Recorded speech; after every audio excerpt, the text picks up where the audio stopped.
of sorts, guided by her future self's whispers. Years blurred. The voice grew fainter, wiser. On her deathbed, surrounded by those she'd saved, Emily smiled. "Thank you," she thought. "No," the voice replied softly. "Thank you for listening." And in that moment, as her eyes closed, she glimpsed the loop closing a young Emily in the attic, hearing the first whisper. The voice never stopped, it simply began anew. The house that was never on the map. In the fog-shrouded hills of rural Vermont, where GPS signals faltered and old paper maps yellowed in glove compartments, stood a house that defied existence. Dr. Elias Thorne, a cartographer by trade, discovered it by accident during a surveying trip in the fall of 2023. His equipment glitched near Blackwood Forest, a blank spot on every digital map, an oversight on the antiques. Curiosity piqued, he hiked through the brambles and emerged at a clearing. There it was, a Victorian mansion, ivy-choked and weathered, its spires piercing the gray sky like accusing fingers. Elias bought it on impulse, dirt cheap from a seller who vanished after the deed was signed. A steal, he told his wife, Mara, and their teenage daughter, Lily. They needed a fresh start after the city had chewed them up. Elias's job loss, Mara's anxiety attacks, Lily's rebellion. The house promised isolation, peace, but from the first night, unease settled like dust. The movers swore the address didn't exist. "You're sure this is it?" one asked, eyeing the overgrown path. Inside, the room smelled of damp earth and forgotten whispers. Elias laughed it off, but Lily found the first anomaly. Her phone's map app showed an empty field where the house should be. "Glitch," she muttered, but zooming in revealed nothing. No streets, no landmarks, just void. That evening, as rain lashed the windows, strange sounds began. Not creaks or groans, but echoes, faint conversations from empty rooms, like recordings of lives long past. Mara heard children's laughter in the attic, though the stairs led to a bricked-up wall. "Imagination," Elias dismissed, burying himself in his maps. He spread them across the dining table, marking the house's location obsessively. But no matter how he plotted coordinates, the ink bled, lines curving away as if repelled. Lily explored the basement first. Flashlight in hand, she descended creaking stairs into a labyrinth of cobwebbed shelves. Amid dusty crates, she found a leather-bound journal dated 1897. The entry spoke of a builder, Harlan Crow, who constructed the house as a sanctuary from the world's gaze. But later, pages devolved into madness. The walls shift. Doors open to nowhere. It hides us from maps, from reality itself. The last entry, "We are not alone." The others, they never left. That night, Lily dreamed of shadows peeling from the walls, forming humanoid shapes that whispered her name. She woke to find her bedroom door ajar, leading not to the hallway, but to a mirrored corridor stretching infinitely. Panicking, she slammed it shut. In the morning, it was normal again. Bad dream, she told herself, but bruises on her arms suggested otherwise. Elias noticed changes too. Rooms expanded or contracted overnight. The kitchen, once cozy, now felt cavernous, echoes amplifying every footstep. He measured it, dimensions impossible, defying Euclidean geometry. "Non-Euclidean spaces," he murmured, recalling Lovecraftian tales. Mara found solace in the garden, but the flowers wilted under her touch, petals curling like screams. The horrors escalated. One evening, during dinner, the lights flickered. When they stabilized, Lily was gone. Elias and Mara searched frantically upstairs, basement, outside, no trace. But from the vents came her voice, faint and distorted. "Help, it's pulling me in." They tore at wallpaper, revealing older layers beneath. Faded drawings of trapped figures, hands pressed against invisible barriers. Elias delved into local lore at the town library. Blackwood Forest had a history disappearances dating back centuries. Settlers spoke of a fold in the world, a place where reality thinned, swallowing the unwary. Harlan Crow, it turned out, was an occultist who built the house on a ley line, intending to escape predators and enemies by making it unfindable. But the ritual backfired, anchoring the house in a liminal space, a pocket dimension that fed on inhabitants. That night, Mara vanished too. Elias heard her screams from the attic, now inexplicably accessible. He climbed, finding a room filled with mannequins posed in frozen agony faces, twisted, eyes hollow. One wore Mara's necklace. "No," he gasped, backing away. The door sealed behind him. Alone, Elias confronted the truth. The house wasn't on maps because it wasn't fully here. It existed in the cracks between worlds, luring souls to sustain itself. Whispers surrounded him now. Voices of the lost, including Lily and Mara, begging for release. He tried to leave, but the front door opened to the same foyer, looping eternally. In desperation, Elias burned his maps in the fireplace. Flames roared, illuminating shadows that coalesced into forms Crow and his victims, their eyes pleading. "Join us!" they chorused. As the fire died, Elias felt himself fading, his outline blurring like erased ink. Search parties combed Blackwood Forest for weeks, but found no house, no family. The Thorn disappearance became another legend, whispered in town. Yet, on foggy nights, hikers swear they glimpse a mansion in the trees, one that vanishes when approached, forever unmarked, eternally hungry. Police found something under the bed. The call came at 3:17 a.m., shattering the quiet of Willowbrook's police station. Officer Rachel Hayes, bleary-eyed from a double shift, grabbed the radio. "Disturbance at 42 Maple Lane. Dispatch crackled. Neighbor reports screams. Possible domestic." Rachel exchanged a glance with her partner, Officer Tom Carver. They'd patrolled this sleepy suburb for years. Nothing ever happened on Maple Lane. The house was a modest two-story, its porch light flickering like a dying star. Rachel knocked, but no one answered. The neighbor, Mrs. Clancy, stood across the street, clutching her robe. "It was a woman's scream," she whispered. Then silence. "The Porters. They're quiet folks. Something's wrong." Tom jimmied the lock, and they stepped inside. The air was thick, stale, with a faint metallic tang. The living room was pristine, couch cushions fluffed, a muted TV playing infomercials. Rachel's flashlight swept the staircase. "Police!" she called. No response. Upstairs, the master bedroom door was ajar.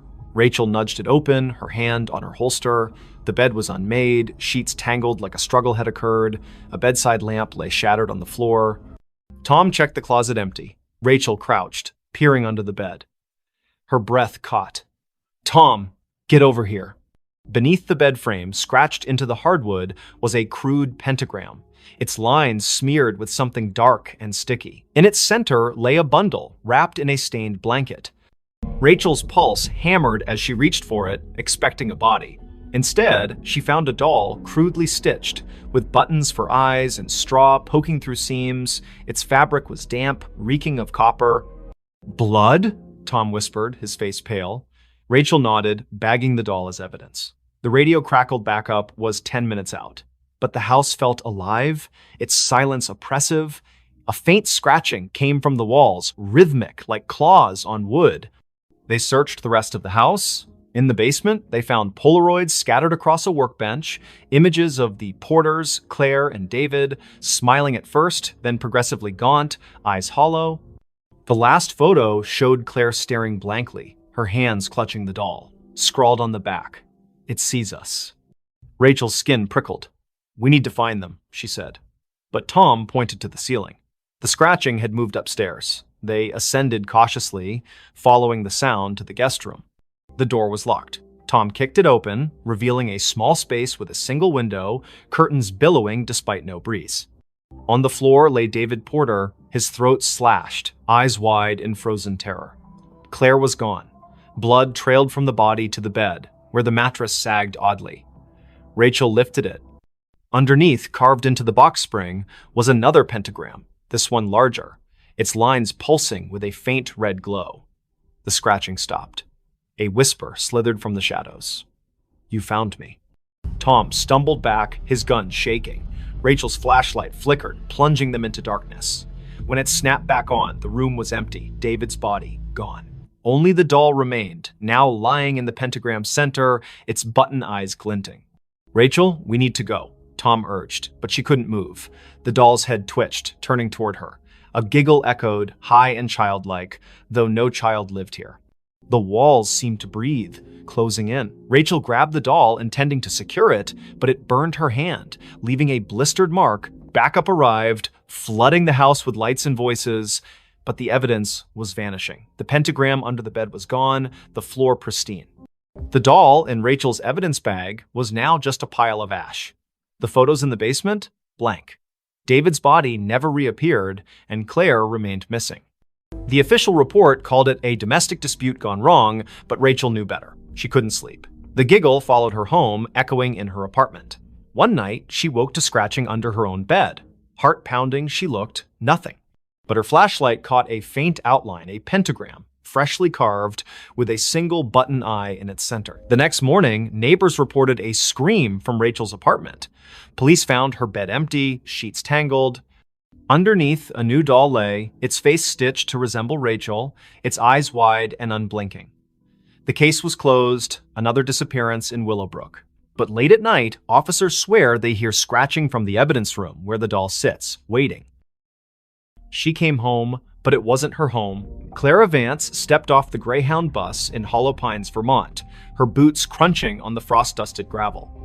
It was November 2025, and after a decade in Chicago chasing dreams that crumbled into barista shifts and unpaid bills, she was back. The town hadn't changed. Same sagging general store, same church steeple piercing the fog.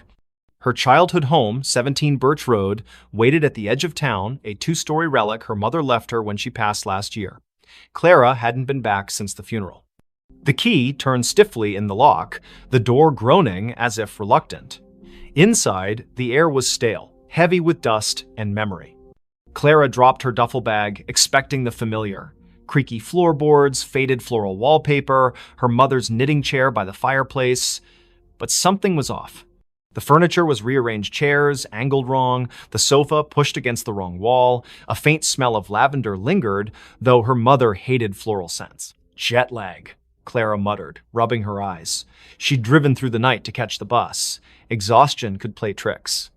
She climbed the stairs to her old bedroom, unchanged since she was 16, band posters, a chipped vanity mirror, her old sketchbooks. She collapsed onto the bed, the springs squeaking, and drifted into uneasy sleep. A sound woke her soft footsteps pacing downstairs. Clara froze, heart thudding. She lived alone. Hollow Pines was too small for break-ins. Grabbing a flashlight from her bag, she crept to the landing. The living room was empty, but the knitting chair rocked gently, as if someone had just stood. "Hello?" And she called, her voice swallowed by the house's silence. The footsteps resumed, now from the kitchen.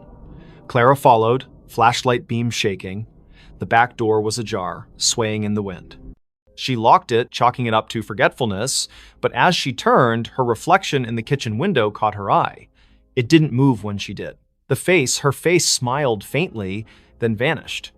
Clara's scream stuck in her throat. She bolted upstairs, barricading herself in her room. The house felt alive, its walls humming with a low, unnatural pulse. She called the sheriff, but the line crackled, a woman's voice whispering, "You shouldn't be here," before going dead. Morning brought no relief. The furniture had shifted again, now mirrored perfectly, as if the house were a reflection of itself. Clara's sketchbooks, once filled with charcoal landscapes, now held drawings of a woman who looked like her but wasn't. Hollow eyes, too wide smile, hands reaching from shadowed corners. The signature wasn't Clara's. She fled to the general store, begging for answers. Old Mr. Harrow, the clerk, paled when she mentioned 17 Birch Road. "That house," he whispered, "it's cursed. Been empty since your mom died. Folks say it. Mimics things. People. Places." He told of a girl in the 1950s, Abigail, who vanished after moving in. Locals swore they saw her afterward, but she was wrong. Her smile too sharp, her eyes too dark. Clara laughed it off small-town superstition, but dread gnawed at her. Back at the house, she found a trap door under the rug, one she'd never seen as a child. It led to a basement, damp and cold, its walls etched with spiraling symbols that pulsed faintly under her flashlight. At the center stood a cracked mirror, twice her height. In it, Clara saw not herself, but the other woman, her doppelganger, wearing Clara's clothes, mimicking her movements with a delay, like a lagging video feed. "This is my home now," the reflection mouthed, voice echoing in Clara's skull. She stumbled back, tripping over a box of her mother's things. Inside was a diary, pages brittle. Her mother wrote of the other Clara, a presence that appeared after Clara left for Chicago. She walks my halls, wears my daughter's face. I locked the mirror, but she's breaking through. Clara's blood ran cold. Her mother hadn't died of a heart attack. She'd been found in the basement, clutching a rosary, eyes wide with terror. The coroner never explained the claw marks on her arm. That night, the house turned hostile. Doors slammed shut, locking Clara in the living room. The doppelganger appeared in every reflective surface: windows, the TV screen, even a spoon on the table each time closer, her smile stretching wider. "Give me your place," she hissed, her voice a distorted echo of Clara's.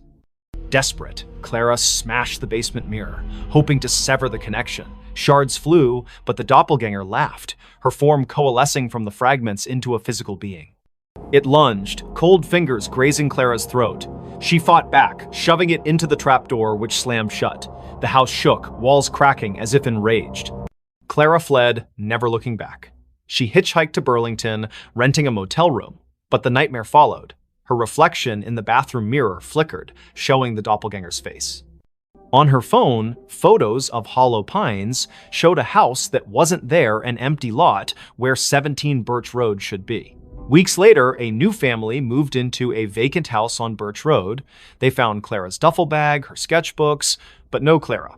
Neighbors whispered of a woman seen at dusk, sketching by the church, her smile too wide, her eyes too dark. When police searched, they found a trapdoor, a shattered mirror, and a diary warning of a house that steals souls, replacing them with something else.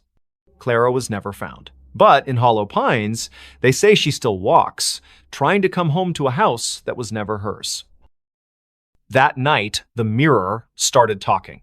The antique mirror arrived at the thrift store on a damp October morning in 2025, its gilded frame tarnished, its glass clouded like a cataract eye.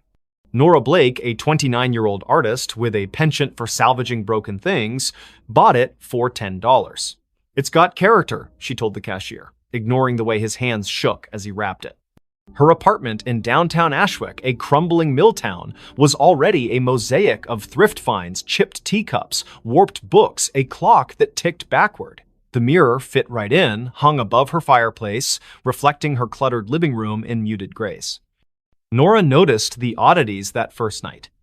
While sketching at her easel, she caught a flicker in the mirror, not her reflection, but a shadow that darted out of sight. She blinked, chalking it up to exhaustion. She'd been pulling late shifts at the diner, her hands smelling of grease and coffee. But as she turned off the lights, a whisper slithered from the mirror. Nora. Her name, soft and deliberate, like a lover's sigh. She spun around, heart pounding. The room was empty, the mirror still. Sleep eluded her. The whisper came again at 3 a.m. Louder. Look at me. Nora stumbled to the mirror, her breath fogging the glass. Her reflection stared back, but her eyes seemed wrong too wide, pupils dilating like ink spreading in water. She touched the glass. It was warm, pulsing faintly. Stress, she muttered, unplugging every light and crawling back to bed. By morning, the mirror had changed. Its surface was clearer, almost luminous, reflecting details Nora hadn't noticed. A crack in the ceiling, a stain on the rug.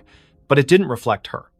Instead, it showed a woman who looked like Nora, same auburn hair, same freckles, but dressed in a high-collared gown, her expression hungry.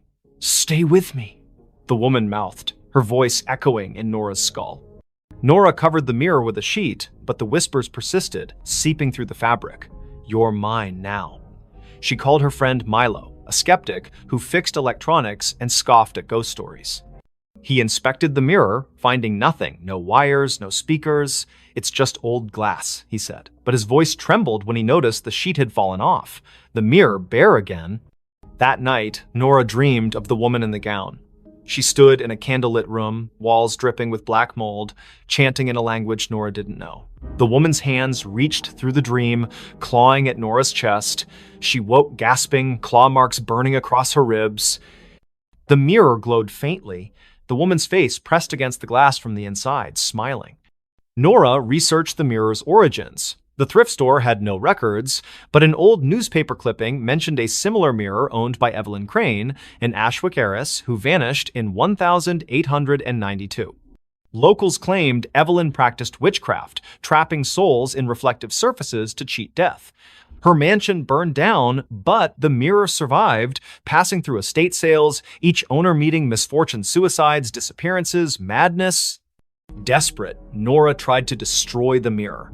She swung a hammer, but the glass didn't crack. The blow reverberated, knocking her back. The woman's laughter filled the room, sharp and gleeful. "You can't break me." Objects began moving, books slid off shelves, teacups shattered. The mirror's reflection showed not her apartment, but Evelyn's charred mansion, its walls alive with writhing shadows. Milo returned, pale but determined, with a priestess from a local Wiccan group. She burned sage, chanting protections, but the air grew heavy, the temperature plummeting. The mirror pulsed, and Evelyn's voice boomed. "This is my vessel." The priestess screamed, blood trickling from her nose, and fled. Milo stayed, gripping Nora's hand. "We burn it," he said. They doused the mirror in gasoline, but the flames wouldn't catch. Instead, the mirror's surface rippled, and Evelyn stepped out, her form solidifying, gown pristine, eyes black voids. Nora and Milo ran, but the apartment's doors locked, windows sealed. Evelyn's laughter chased them, her footsteps heavy. "You invited me in," she taunted, her fingers brushing Nora's neck, cold as frostbite. In a final stand, Nora faced the mirror, staring into Evelyn's eyes. "Take me, but leave him," she pleaded. The mirror flared, and Nora felt herself pulled inside, her body dissolving into light.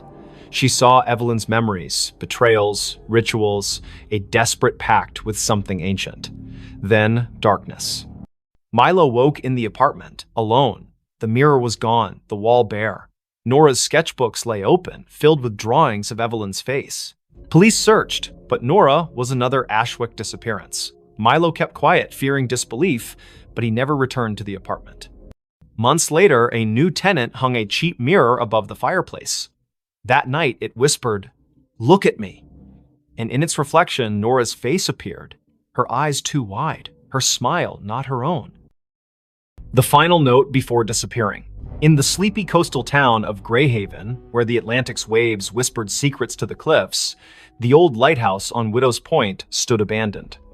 Its beacon hadn't spun since 1987, when keeper Amos Reed vanished, leaving only a cryptic note in the logbook. "The song calls. I must answer." Locals avoided the place, claiming the wind carried eerie melodies at night. But for Lena Harper, a 34-year-old composer with a faltering career, the lighthouse was a last chance to find inspiration. Lena arrived in October 2025, renting a cottage near the cliffs. Her symphony, meant to revive her reputation, was due in a month, but her mind was blank. Haunted by failures and a recent divorce, the lighthouse, looming against the gray sky, felt like a muse. She ignored the townsfolk's warnings, superstitions about siren songs and missing keepers. "It's just an old tower," she told herself, hauling her violin and notebook up the spiral stairs. The interior was frozen in time. Rusted lanterns, a cracked logbook, and a gramophone in the keeper's quarters, its needle poised over a warped record. Lena set up her recorder, hoping to capture the ocean's rhythm for her score. That night, as fog smothered the coast, she played her violin, the notes echoing off the stone walls. Then, faintly, another melody answered a haunting, wordless hum that seemed to rise from the sea. Lena stopped, her bow trembling. The hum continued, weaving through her own music, both beautiful and wrong, like a lullaby sung by something ancient. She checked her recorder. It had caught the sound, clear and unnervingly human. "Wind through the cliffs," she reasoned, but her skin prickled. The gramophone needle twitched, spinning the record without power. The hum grew louder, now a voice. "Play with me." She fled to the cottage, locking the door.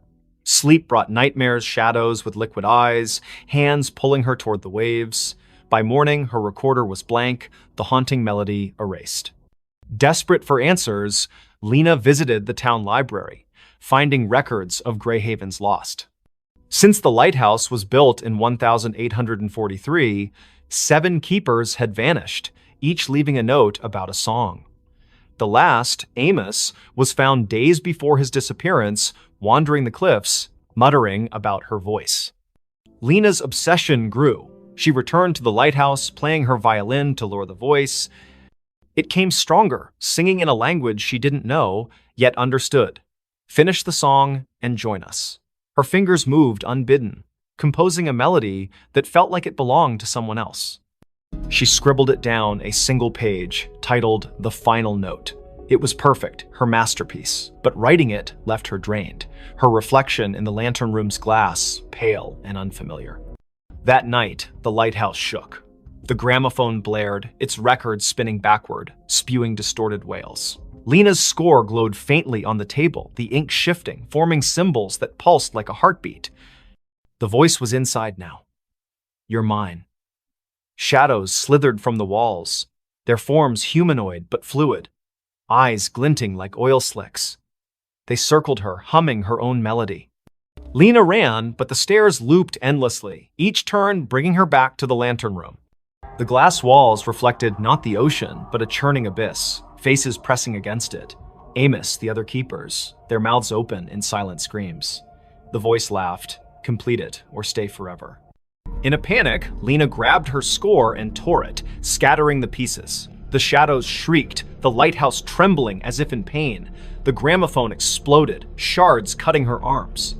She stumbled outside, collapsing on the cliffs. Dawn broke, the fog lifting, and the lighthouse stood silent, its door sealed as if never opened.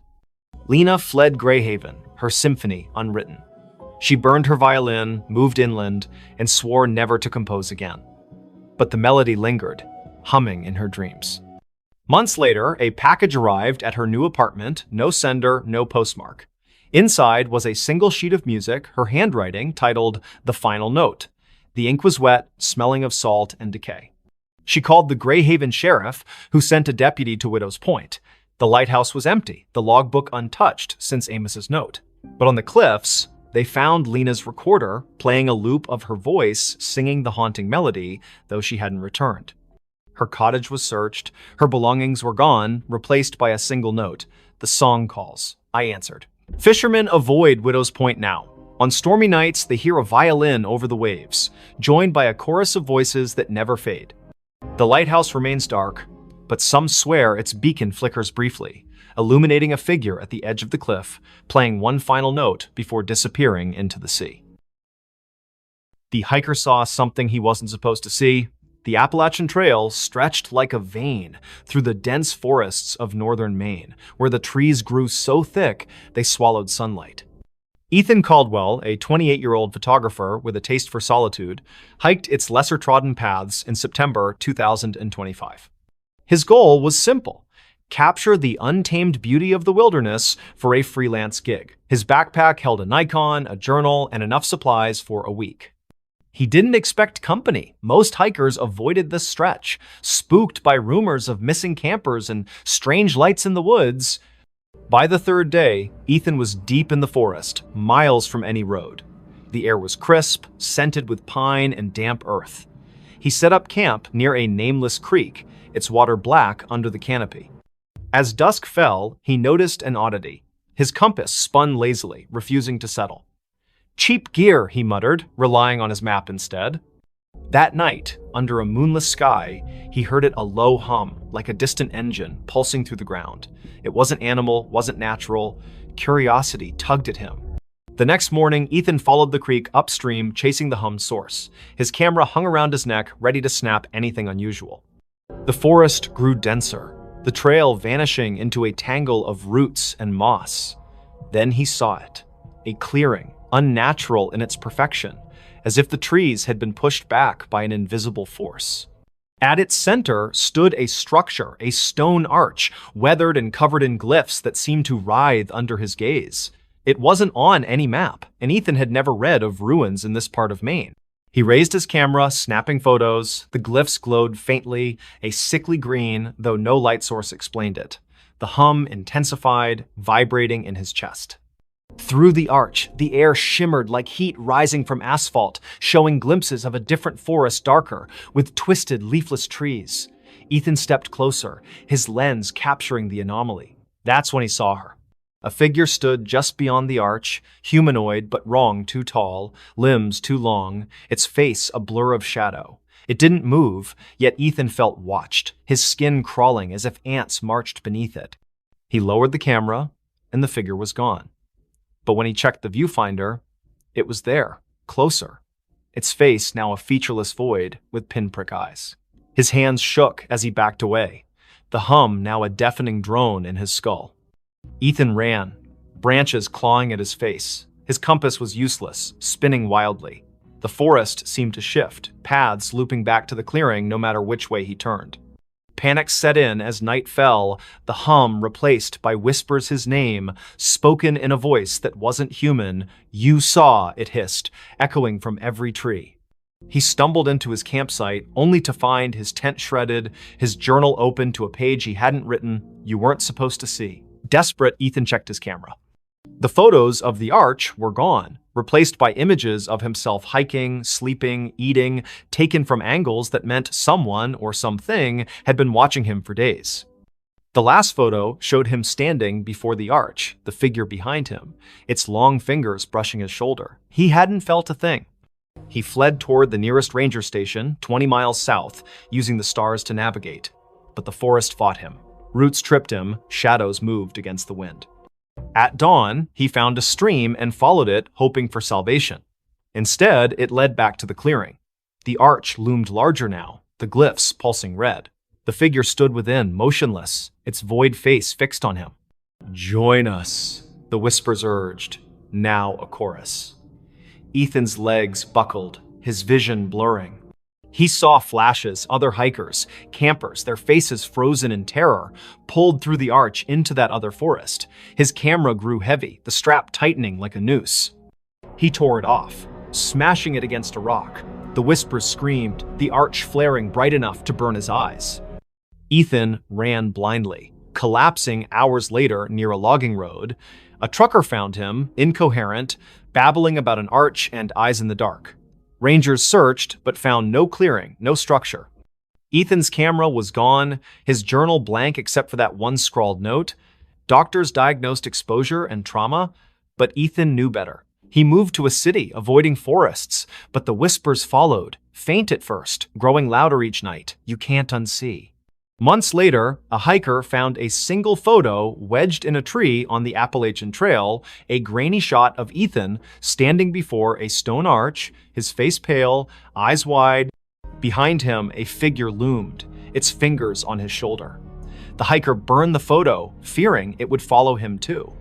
But in Greyhaven's bars, they still talk of the arch that appears to the lost, and the things that watch from the other side, waiting for those who see what they shouldn't. The phone rang, but it wasn't plugged in. In the small town of Coldwater, Maine, where winter clung to the streets like a bad memory, Sarah Klein moved into the old duplex on Sycamore Street in December 2025. She was 31, a graphic designer fleeing a toxic relationship and a city that felt suffocating. The duplex was cheap, its faded wallpaper and sagging floors a small price to pay for solitude. The landlord, a nervous man named Mr. Greeley, handed her the keys with a warning. Don't mind the quirks, old houses creak. Sarah nodded, eager to unpack and start over. The first quirk appeared on her second night. She was sorting boxes in the living room when the phone rang, a shrill, brassy jangle from an ancient rotary phone on the kitchen counter. Sarah froze. The phone's cord dangled unplugged, its end frayed and caked with dust. She approached it, the ringing growing louder, insistent. Hesitating, she lifted the receiver. Static crackled. Then a voice, low, garbled, neither male nor female, whispered, "You're not supposed to be here." The line went dead, the phone cold in her hand. Sarah checked the cord again. No outlet, no connection. She laughed nervously, blaming stress. She'd been sleeping poorly, haunted by dreams of her ex's voice echoing in empty rooms. She unhooked the receiver and placed it in a drawer, determined to ignore it, but the next night it rang again, the sound muffled from inside the drawer. Sarah's heart thudded as she opened it. The receiver was back on the cradle, the phone unplugged. "Leave," the voice hissed when she answered. Sharper this time, like it was closer. She called Mr. Greeley, who chuckled uneasily. "That old thing? Been dead for years, probably faulty wiring." He promised to send an electrician, but no one came. Sarah tried to focus on work, sketching logos on her tablet, but the phone rang every night at 3:13 a.m., each call more menacing. "Get out, or stay forever," it warned, the static now laced with faint screams. She stopped answering, but the ringing grew louder, vibrating through the walls. Desperate, Sarah dug into the duplex's history. The town library's archives revealed a grim past. In 1974, the previous tenant, Margaret Hale, vanished after neighbors reported hearing her scream during a storm. Her belongings were found untouched, except for a rotary phone unplugged with a note beside it. "It won't stop." Other tenants had fled over the decades, citing noises and bad feelings. A man in 1992 claimed the phone spoke his name before he disappeared. Sarah's dreams worsened. She saw Margaret, pale and eyeless, standing in the kitchen, dialing the rotary phone with skeletal fingers. In the dreams, the walls bled, and the voice from the phone chanted, "Join us." Waking, Sarah found scratches on her arms, as if she'd clawed herself.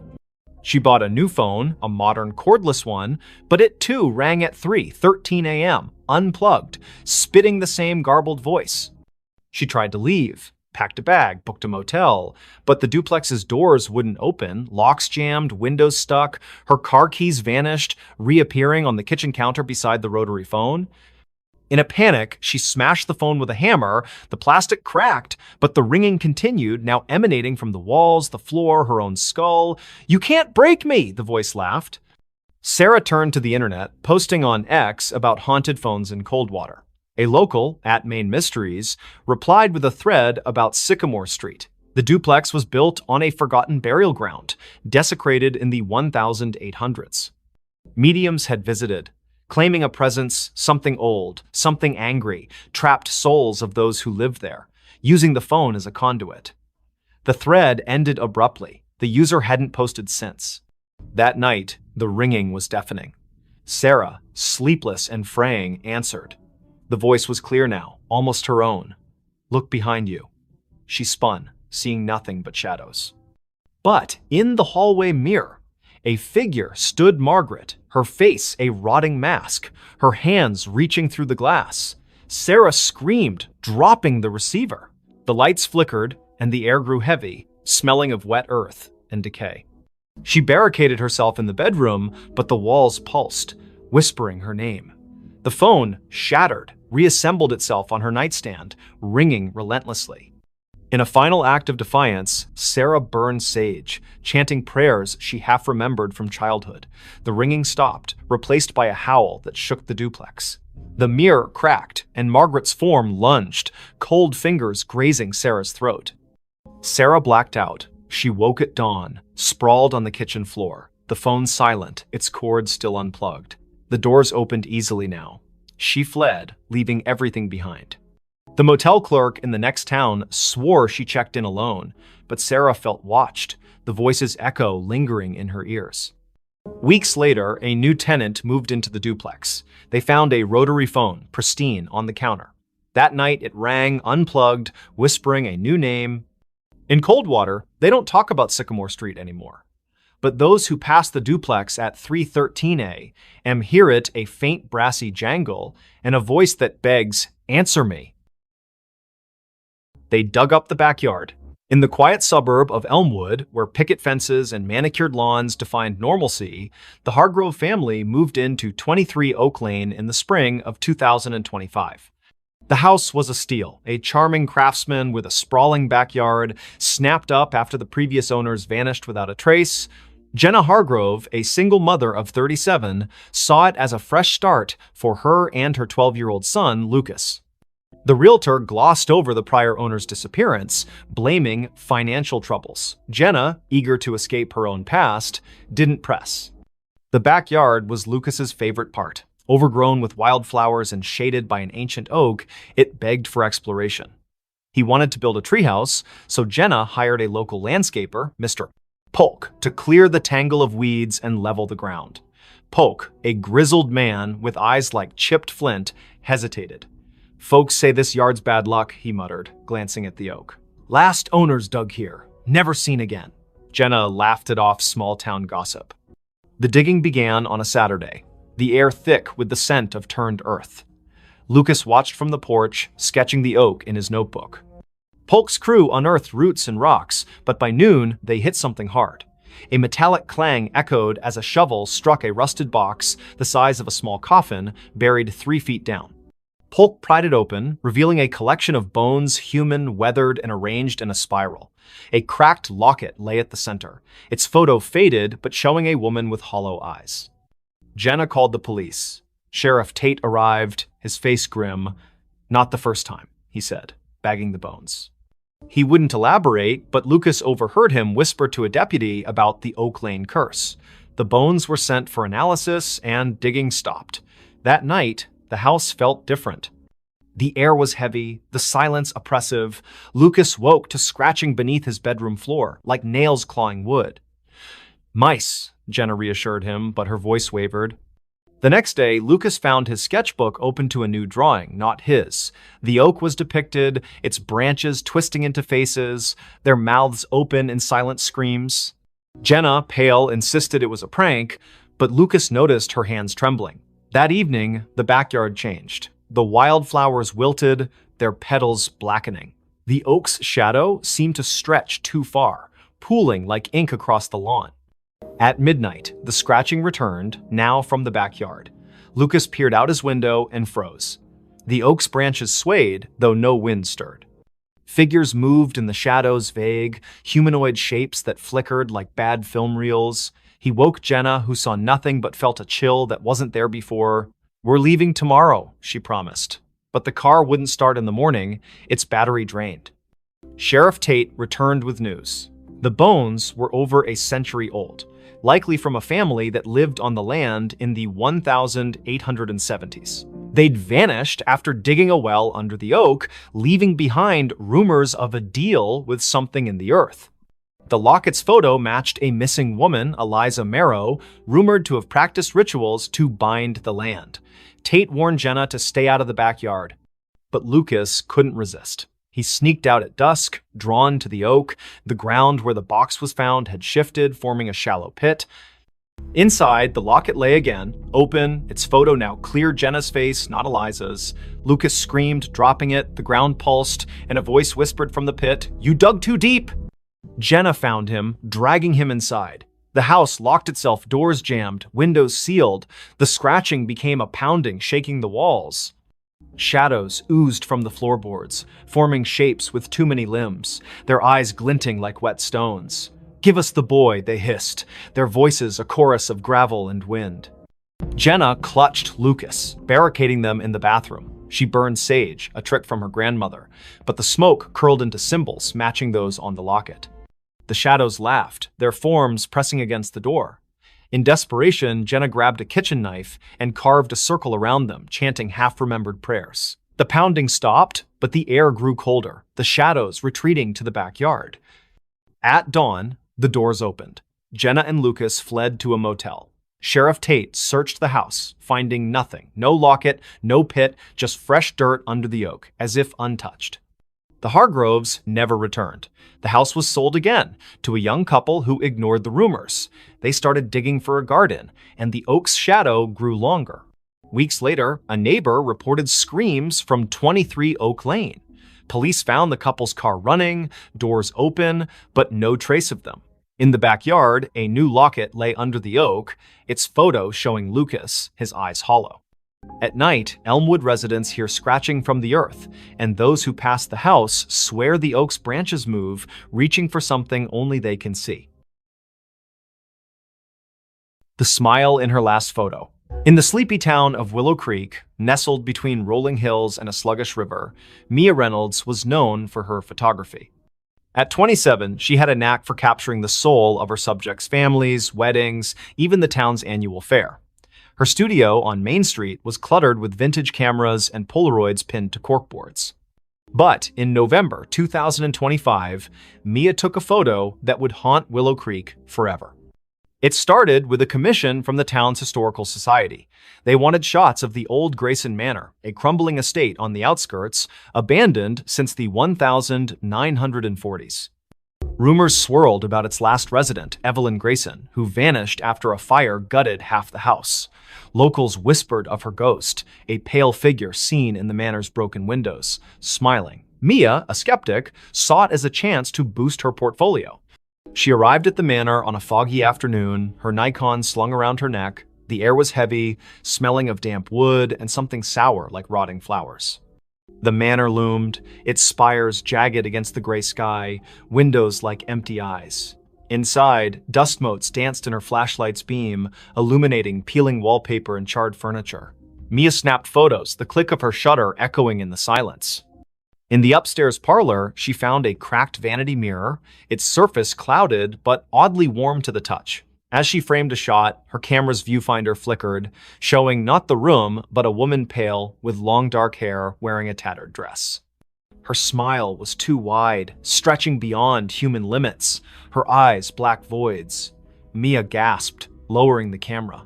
The room was empty, but the mirror reflected the woman, her head tilting as if studying Mia. Heart pounding, Mia fled, her photos untouched. Back at her studio, she developed the images. Most were normal, dusty rooms, broken stairs, but the last photo, taken in the parlor, showed the woman standing behind Mia, her smile splitting her face. Mia's own reflection in the photo was wrong, her eyes wide with terror she didn't remember feeling. She burned the print, but the image lingered in her mind, that smile searing itself into her dreams. That night, her studio phone rang, though the line had been disconnected for months. Static crackled, followed by a voice, soft, feminine, giggling. "You saw me." Mia yanked the cord from the wall, but the ringing continued, now from her cell phone, then her laptop, then nowhere, and everywhere. She locked the studio and ran home, but the giggling followed, echoing in her apartment's walls. Mia confided in her friend Caleb, a librarian with a passion for local history. He dug into Grayson Manor's past, uncovering Evelyn's story.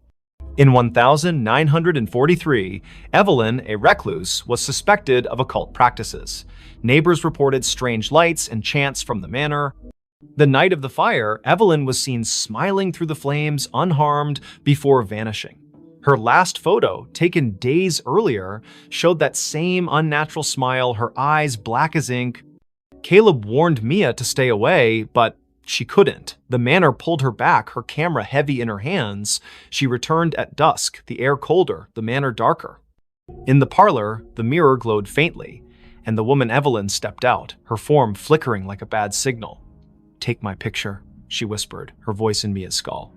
Mia's hands moved against her will, snapping a photo. The camera burned her fingers, and the mirror cracked, shards falling like rain.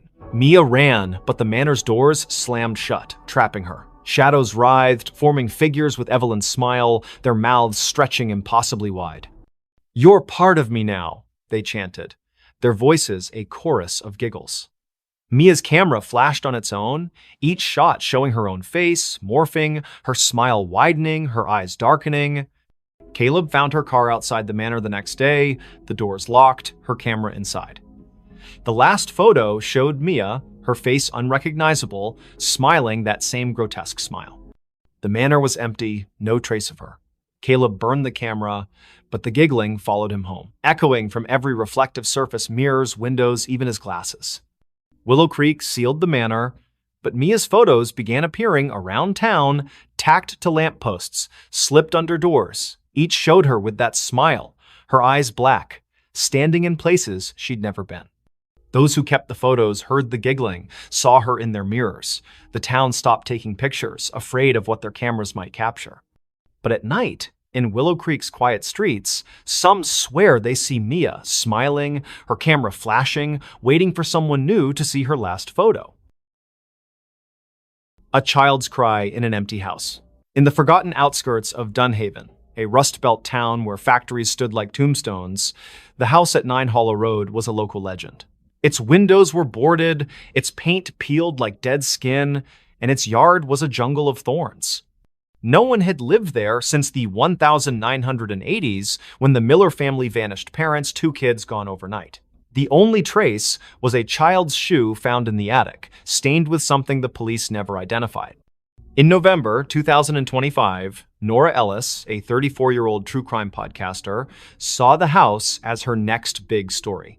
Nora arrived with her recorder, a flashlight, and a skeptical smirk. Dunhaven's locals warned her away, whispering of cries heard at midnight, lights flickering in empty rooms. "Ghost stories pay the bills," she told her producer over the phone, setting up in the house's foyer. The air was thick, smelling of mildew and something sharper, like burnt sugar. Her recorder hummed, capturing the silence until a faint sob broke through, a child's voice trembling from upstairs. Nora froze. The house was supposed to be empty. She called out, "Hello?" Her voice echoed, unanswered, but the sobbing grew louder, coming from the attic. She climbed the stairs, their creaks swallowing her footsteps. The attic door was ajar, though town records swore it was nailed shut after the Millers' disappearance. Inside, the air was colder, the darkness heavier. Her flashlight caught a child's drawing on the floor, stick figures in a circle, their heads scratched out, red crayon dripping like blood. The sobbing stopped. Nora's recorder crackled, replaying the cry on loop, though she hadn't touched it. "Help me," the voice whispered, now inside her head. She stumbled back, her flashlight flickering. In its beam, she saw movement, a small figure darting behind a pile of moldy boxes. "Who's there?" she shouted, but the attic was empty again. Her recorder now played a different sound, laughter, high and cruel, layered over the sobs. Nora dug into the Millers' case that night, holed up in a motel. Old newspaper clippings told of the family's odd behavior before they vanished, parents pale and withdrawn, the children, Anna and Tim, seen drawing strange symbols in the yard. A neighbor claimed Anna spoke of friends in the walls who sang to her. The police found no bodies, no clues, only that shoe, a girl's sneaker, size 3, with stains that tested inconclusive. Back at the house the next day, Nora set up motion sensor cameras. At dusk, the sobbing returned, now from the basement. She descended, the stairs slick with dampness. The basement was a maze of crates and rusted pipes, the air thick with the burnt sugar smell. Her camera caught nothing, but her recorder picked up whispers. "Stay with us." A child's handprint appeared on a crate, wet and glistening, though the floor was dry. Nora's skin crawled as the sobbing turned to giggles, echoing from every corner. She found a loose floorboard, prying it up to reveal a tin box. Inside were Anna's drawings, dozens of them, showing a faceless figure with too many arms, surrounded by crying children. A note, in childish scrawl, read, "They want us to stay forever." As Nora read, the basement door slammed shut.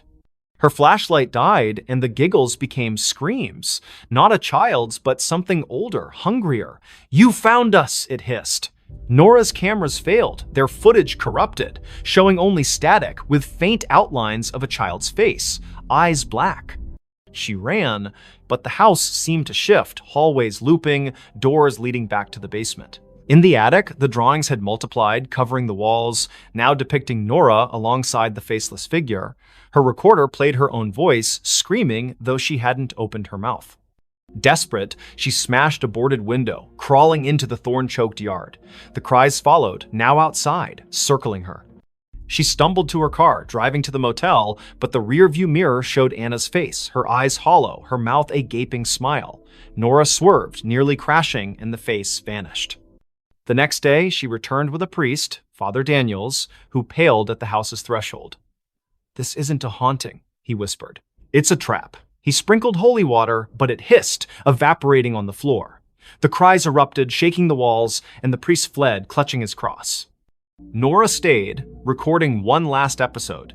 "Whatever took the Millers is still here. It wants me too." That night, Nora vanished. Her car was found at 9 Hollow Road, her recorder inside, playing a loop of a child's cry and her own screams. The house was empty, the drawings gone, but neighbors reported lights in the attic. A new family moved in months later, unaware of the history.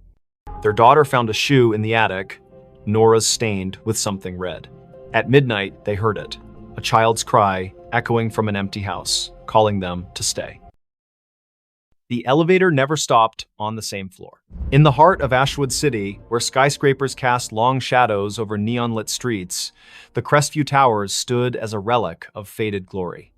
Built in the 1970s, its 30 floors housed a mix of offices, apartments, and rumors of strange happenings. By December 2025, most tenants had fled, spooked by flickering lights and whispers in the halls. But for Riley Tate, a 29-year-old freelance coder scraping by, the cheap rent on the 2021 floor was worth the eerie vibes. Riley noticed the elevator's quirk on her first day. She pressed 22, but the car stopped on 13. A floor marked storage on the panel, its doors opening to a dark hallway lined with rusted lockers. The air was stale, smelling of mildew and something metallic. She jabbed the close button, but the elevator lingered, as if waiting. "Old wiring," she muttered, ignoring the faint hum like a distant voice coming from the corridor. The next day, it happened again. She pressed 22, but the elevator stopped on 7, revealing a dimly lit floor with peeling wallpaper and a child's tricycle tipped over in the hall. No one lived on 7. The landlord, Mr. Voss, a gaunt man with nervous eyes, swore it was vacant. Riley's skin prickled as the hum returned, now forming words, "Stay." She slammed the close button, her heart racing as the door shut. By the third night, the elevator never reached her floor. She'd pressed 22, but it stopped randomly 15, 9, 26, each floor wrong, each hallway different. Floor 15 had mirrors lining the walls, reflecting not Riley, but a pale figure with her face, eyes black and unblinking. Floor 9 smelled of ash, its walls scorched, with claw marks gouged into the plaster. Floor 26 was freezing, its windows frosted over, showing a city skyline that wasn't Ashwood's jagged alien under a red sky. Riley stopped using the elevator, taking the stairs, but the stairwell was no better. Doors to random floors were unlocked, leading to the same strange halls she'd seen from the elevator. Her phone's GPS showed her at Crestview Towers, but the coordinates flickered, sometimes placing her miles away in an empty field. She called Voss, who dismissed her concerns. "Old buildings creak," he said, but his voice trembled. Desperate, Riley researched the tower's history on X and in the city library. Crestview was built on the site of a 1920s asylum razed after a fire killed dozens. Survivors spoke of an elevator to nowhere, a lift that trapped patients in looping corridors, never reaching their intended floor. The asylum's last director, Dr. DNM, Alara Finch, vanished in the fire, leaving a journal describing doorways that opened to other places, other times, sealed by rituals she couldn't complete. Riley's nights grew sleepless. The elevator dinged at odd hours, its doors opening on her floor, revealing those wrong hallways. One night, she woke to find her apartment door ajar, the elevator waiting. A voice, Alara's, she later learned, whispered from the car, "Come inside." Riley slammed her door, barricading it with a chair, but her laptop, left on, displayed a live feed of herself sleeping, filmed from above her bed. No camera was there. She confronted Voss, who paled at the mention of the elevator. "It's her," he whispered, eyes darting. "Alara, she never left." He admitted the tower was built to contain something, a rift, opened by the asylum's experiments that bled into reality. The elevator was its anchor, moving not just between floors, but between worlds. Tenants who rode it too long vanished, their names erased from leases, their apartments empty. Riley tried to leave, but her key wouldn't turn in the lock. The elevator dinged, doors open, revealing a hallway of endless mirrors, each showing Alara's face pale, smiling, her eyes voids. "Ride with me," she whispered, her voice in Riley's head.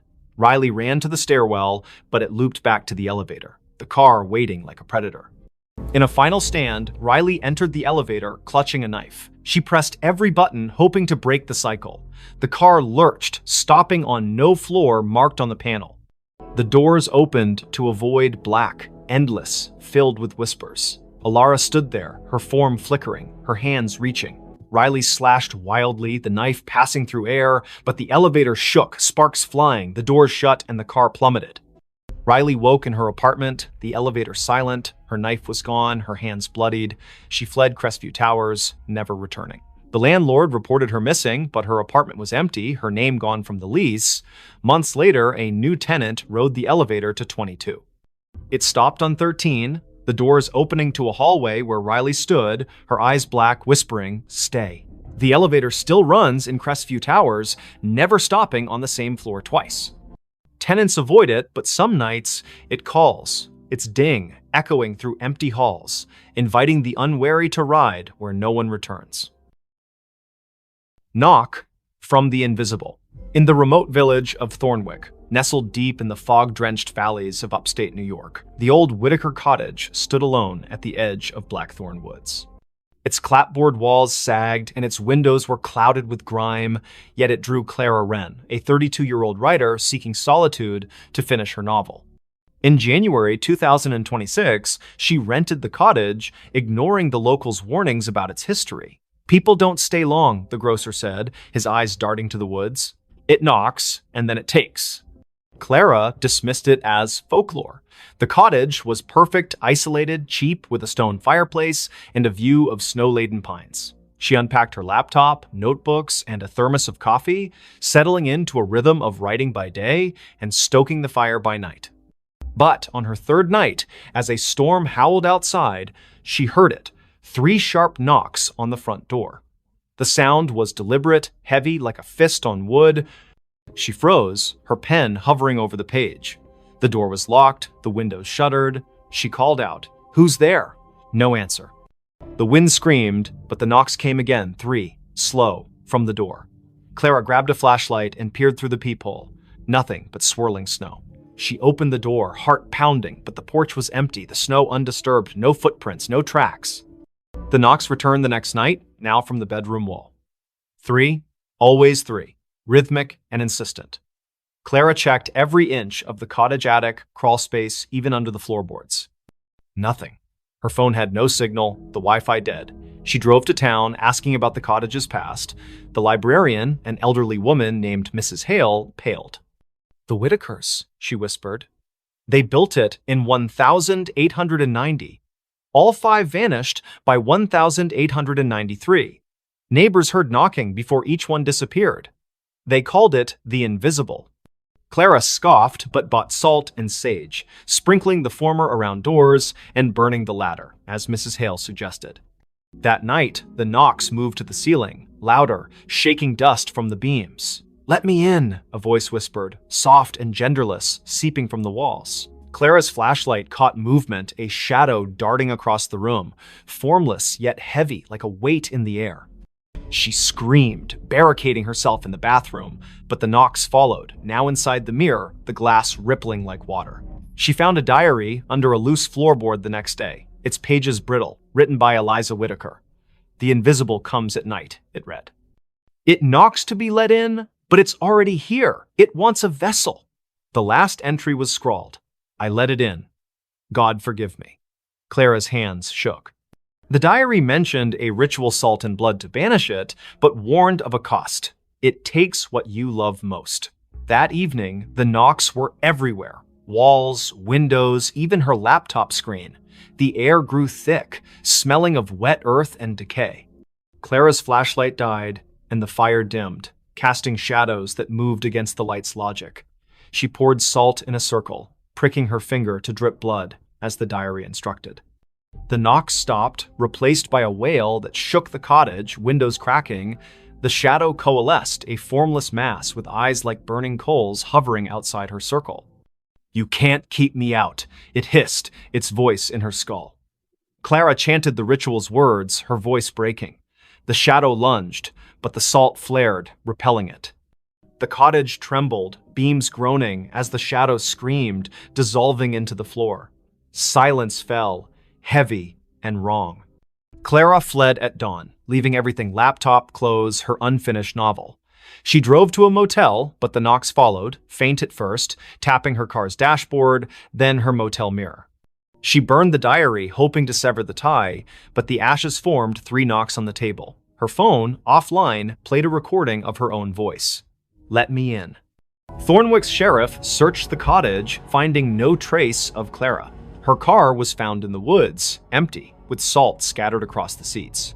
Locals say the cottage is quiet now, but at night, hikers hear knocks 3, always 3 coming from the trees. A new tenant moved in, unaware. On their first night, they found a notebook, not Clara's, with a single line. It's already inside. By morning, they were gone, and the knocks began again, waiting for the next to answer. The woman smiled at her own grave. In the fog-choked town of Grayvale, where the cemetery on Hollow Hill was older than the church itself, the gravestones told stories no one dared repeat. It was March 2026 when Elise Carver, a 30-year-old archivist, arrived to catalog the town's records for a university project. Grayvale's library was a treasure trove of crumbling ledgers, but it was the cemetery that drew her a maze of moss-covered stones, some dating back to the 1700s.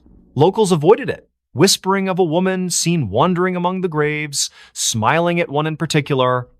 Elise, ever the skeptic, dismissed the tales as rural superstition. She set up in a rented room above the town's only inn, her nights filled with dreams of fog and footsteps. Her first visit to the cemetery was uneventful, her camera snapping photos of weathered epitaphs under a gray sky. But one grave stood out: Margaret Vane, 1894, 1924, taken by the mist. The stone was pristine, untouched by time, its inscription sharp. Elise's fingers brushed it, and a chill sank into her bones, though the air was still. That night, her photos wouldn't load. The camera's screen flickered, showing not the cemetery, but a woman pale, with dark hair and a smile that stretched too wide, standing before Margaret's grave.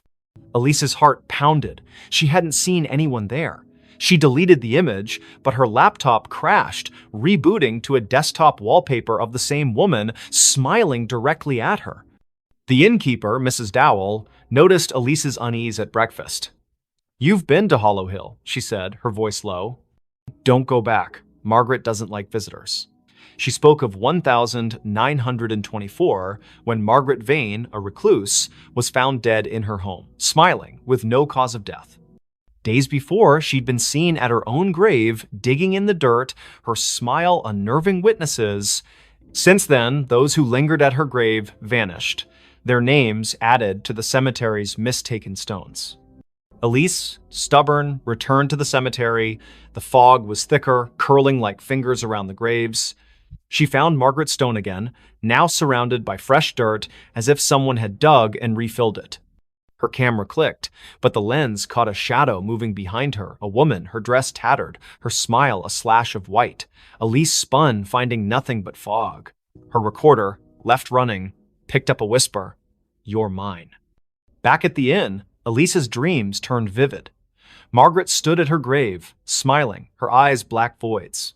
"Join me," she mouthed, her voice echoing in the room. Elise woke to find her window open, fog seeping in, and her camera full of new photos. Her sleeping, her walking, her standing at the grave, Margaret always behind her, smiling. She burned sage, a trick from her mother, but the smoke formed Margaret's face, grinning. Desperate, Elise scoured the library. A 1924 journal, hidden in a locked drawer, told of Margaret's pact with the mist, a ritual to cheat death, binding her soul to the cemetery. She'd smile at her grave to seal the bargain, trapping others to sustain her. Each victim's name appeared on a new stone, their bodies never found. Elise's name was scribbled in the journal's margin in her own handwriting, though she'd never touched it. That night, the fog invaded the inn. Elise's door wouldn't lock, her phone dead. She fled to the cemetery, hoping to break the cycle. Margaret's grave was open, a yawning pit. Inside, bones gleamed, and a mirror lay propped against the dirt, reflecting not Elise, but Margaret, smiling, her hands reaching through the glass. "Stay forever," she whispered, her voice in Elise's skull. Elise smashed the mirror, shards cutting her hands. The fog screamed, the grave collapsing, burying the bones. She ran, the town blurring past, until she reached a gas station miles away. She never returned to Grayvale. Her photos left behind were found by the innkeeper, each showing Elise at the grave, Margaret's smile growing wider, her face merging with Elise's. Months later, a new archivist came to Grayvale. They found a fresh stone in the cemetery. Elise Carver, 1995-2026, taken by the mist. Locals swear they see her at dusk, standing by the grave, smiling a smile too wide. Her eyes too dark. The fog rolls in thicker now, and those who linger hear a whisper, "Join me." The stones multiply, and Margaret's grave, always pristine, waits for the next name. She vanished in front of everyone. The grand ballroom of the Eldridge Hotel buzzed with excitement on that fateful evening. Crystal chandeliers cast a warm glow over the crowd of 200 guests, all dressed in their finest attire for the annual masquerade gala. Laughter echoed off the marble walls, glasses clinked in toasts, and the orchestra played a lively waltz. At the center of it all was Sophia Laurent, the enigmatic hostess known for her flair for the dramatic. Sophia was a vision in a flowing crimson gown that shimmered like liquid fire under the lights. Her mask, adorned with feathers and jewels, concealed her eyes but not her radiant smile. She was a socialite, a philanthropist, and rumor had it, a woman with secrets deeper than the ocean. "Tonight," she announced from the stage, her voice silky and commanding, "I shall perform a feat that will leave you breathless, a vanishing act right before your eyes." The audience murmured in anticipation. Sophia had hired the best illusionists in the city, but this was her show. She stepped into a large, ornate cabinet at the center of the stage, its doors carved with intricate patterns. Her assistant, a tall man in a tuxedo named Victor, locked the doors with a flourish. The orchestra swelled to a crescendo as he waved a wand, chanting mock incantations for effect. Then, with a puff of smoke and a flash of lights, Victor swung the doors open. The cabinet was empty, the crowd gasped, then erupted into applause. But as the cheers died down, something felt off. Sophia didn't reappear. Victor scanned the stage, his confident grin faltering. "Ladies and gentlemen, a round of applause for Sophia," he called, but there was no sign of her. Minutes turned into hours. The party ground to a halt as guests searched the ballroom, the hallways, even the gardens outside. Police were called, statements taken. She just vanished. One guest stammered to Detective Harlan Reed, who arrived with his notepad and a skeptical frown. Harlan had seen his share of pranks and publicity stunts, but this felt different. No trapdoors, no hidden compartments. The stage had been inspected thoroughly. Harlan interviewed Victor first. It was supposed to be a simple illusion, the assistant insisted, sweat beading on his forehead. She steps into the cabinet, slips out the back through a panel, and hides in the wings. But when I checked, she wasn't there. The panel was still sealed. Next was Sophia's best friend, Elena, who clutched a champagne flute like a lifeline. Sophia was acting strange all week.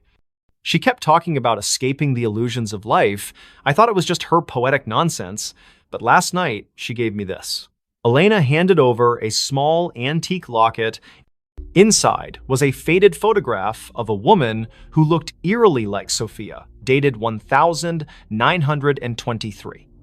Harlan's interest piqued. He delved into Sophia's background. Born into wealth, she had traveled the world, collecting oddities, ancient artifacts, books on the occult. Her mansion was filled with mirrors that seemed to reflect impossible angles, clocks that ran backward. Whispers among her staff spoke of nights when shadows moved on their own. As the investigation deepened, Harlan uncovered a family legend. Sophia's great-grandmother, Isabelle Laurent, had vanished in 1923 during a similar gala at the same hotel.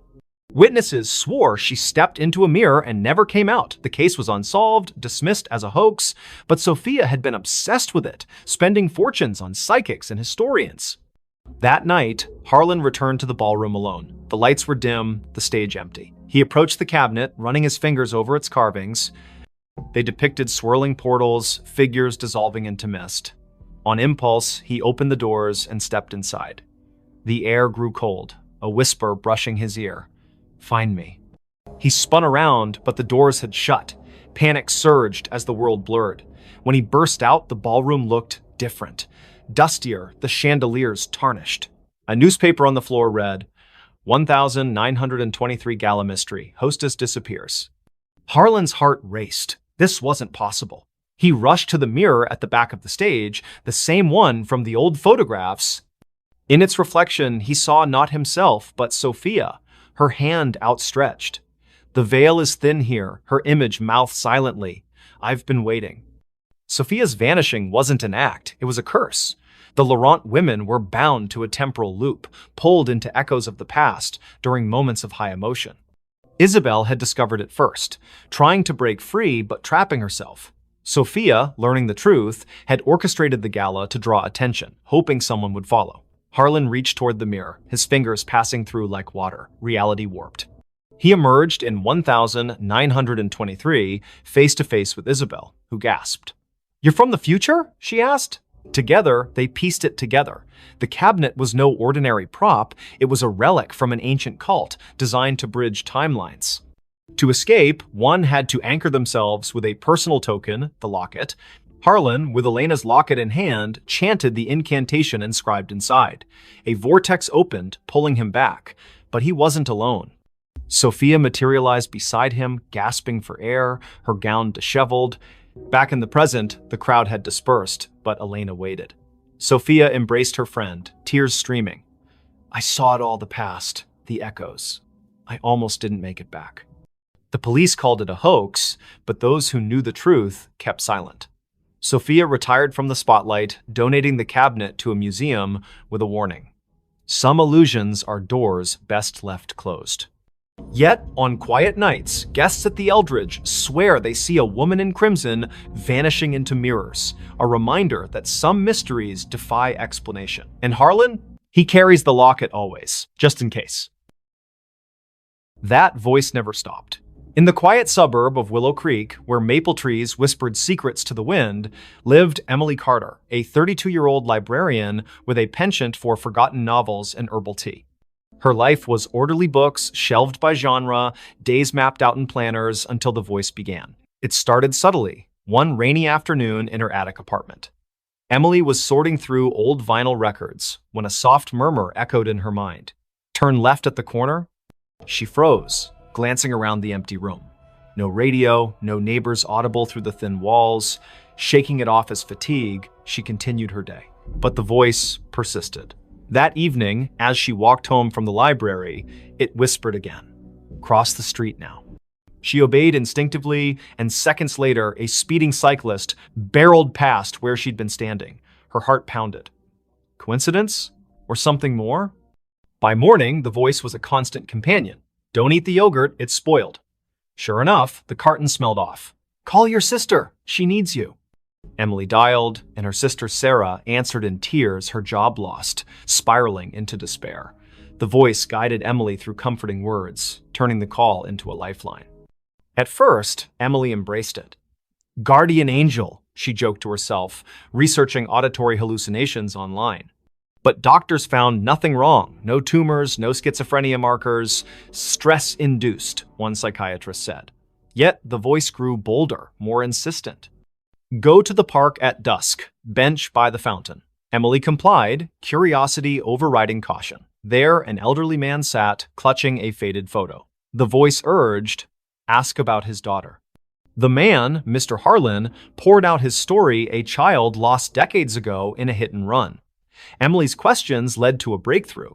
She recalled a library archive mentioning a similar unsolved case. Together, they uncovered clues pointing to a local businessman. Word spread. People sought Emily out, the woman who knew things. A grieving mother found closure about her son's disappearance. A businessman avoided a fraudulent deal. The voice was infallible, but it never revealed its source. "Who are you?"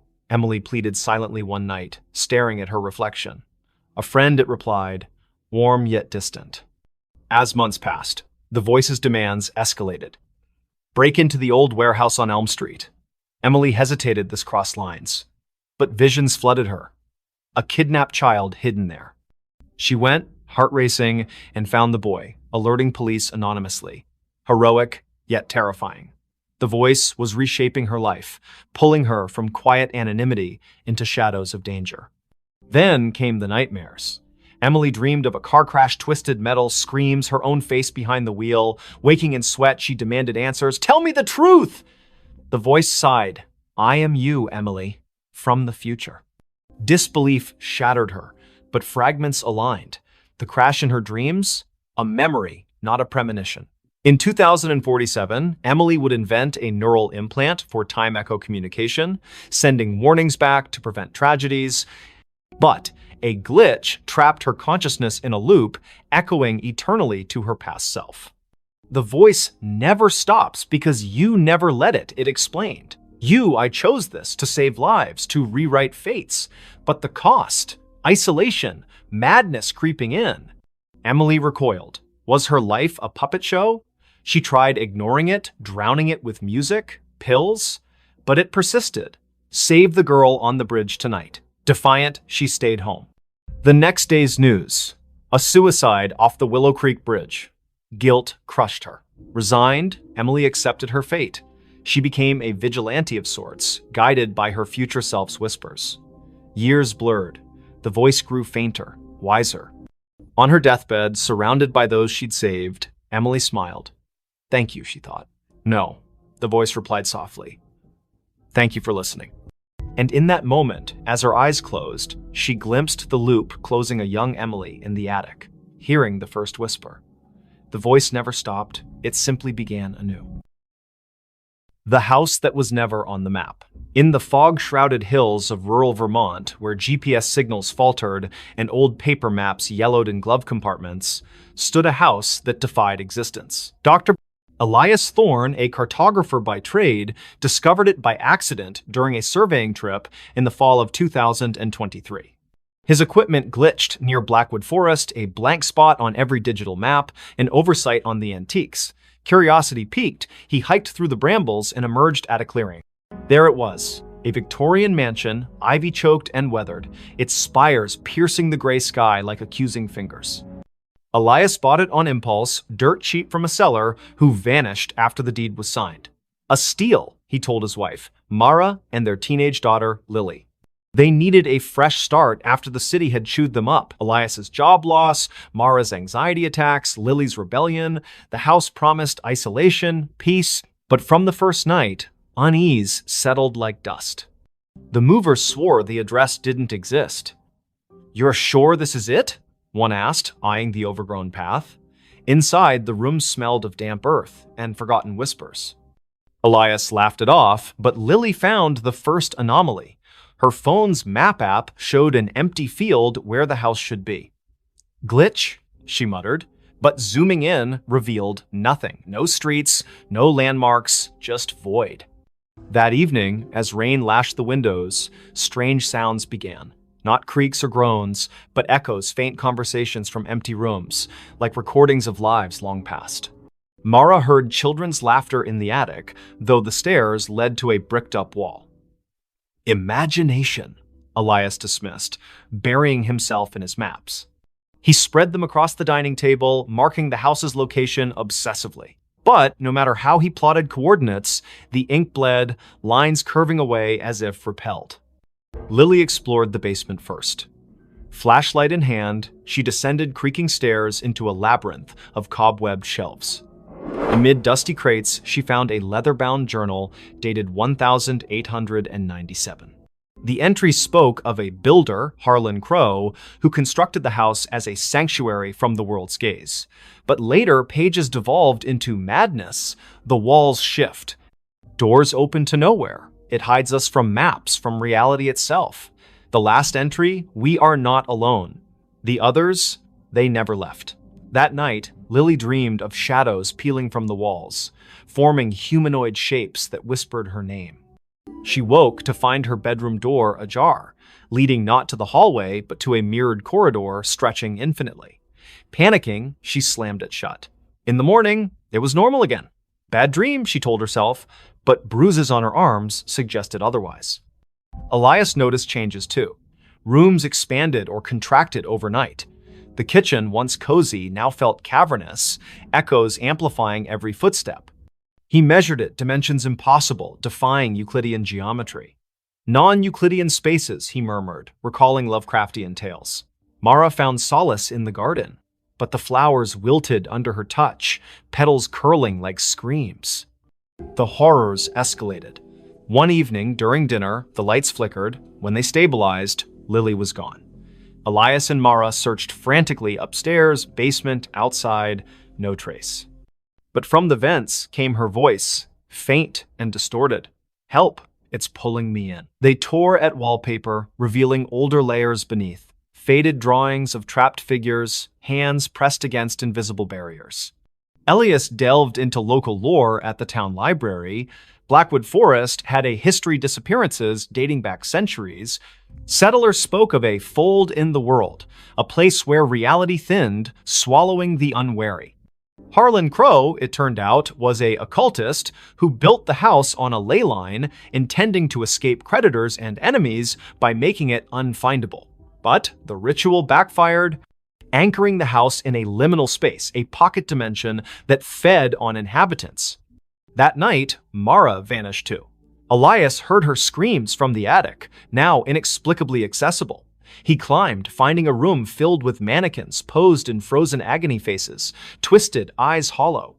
One wore Mara's necklace. "No," he gasped, backing away. The door sealed behind him. Alone, Elias confronted the truth. The house wasn't on maps because it wasn't fully here. It existed in the cracks between worlds, luring